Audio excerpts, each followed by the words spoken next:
name's Alex Grekus, and I want to welcome you to the Finding Lost Civilization series. Now, people often ask me, Alex, how are these sites located? Are they difficult to access? Do you have to travel long distances on foot to reach them? Well, today's journey is going to be an example of how easy these sites can be located. Today, we're in the town of Moab, in the state of Utah, and we're going to travel along Highway 279, which is generally speaking a north-south route that follows the meandering Colorado River. It's also known as Potash Road, and off of this roadway we're going to see many symbols left behind by ancient man, and so I invite you to come trek with me on Potash Road near Moab, Utah. I know today is going to be a fun journey.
Well, as I looked upon this first series of petroglyphs high above the ground level, I asked myself, how did the natives produce them? Did they use a system of ropes? Did they use ladders or some type of scaffolding?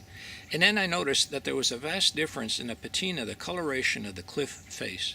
At the point where the petroglyphs were produced, it was very dark, and just below it, it was very light colored. And then I realized that when Potash Road was built, they scraped away the slope that was at that location. In other words, many years ago, there was a slope that ran from the point of these petroglyphs down to the Colorado River.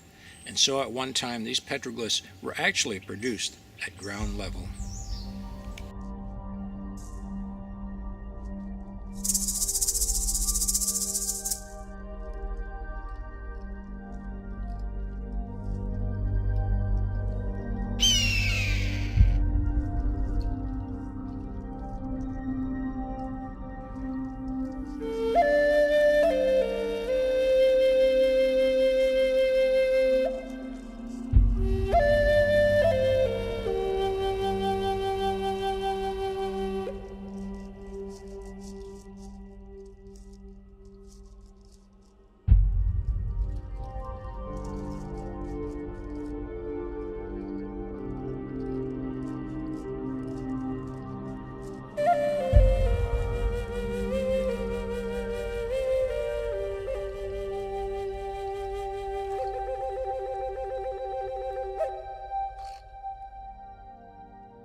Well, friends, as we look upon these ancient and wonderful petroglyphs, we ask ourselves, who are the people that created these images?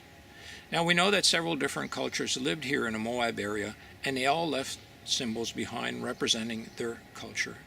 However, one of the approaches that we can use in trying to identify which culture produced which set of petroglyphs is by looking at the stylistic approach of producing them.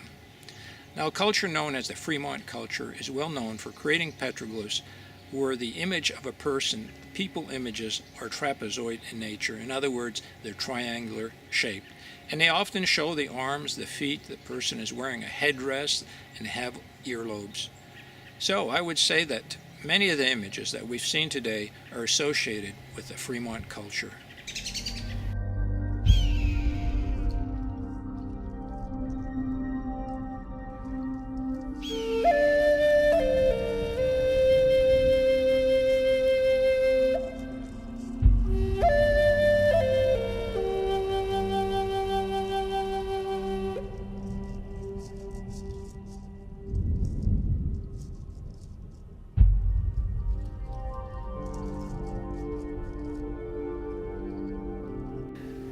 Well, friends, I hope you've enjoyed this trek that we've taken together along Potash Road. And so I invite you to keep trekking with me as we visit ancient sites that time has long forgotten.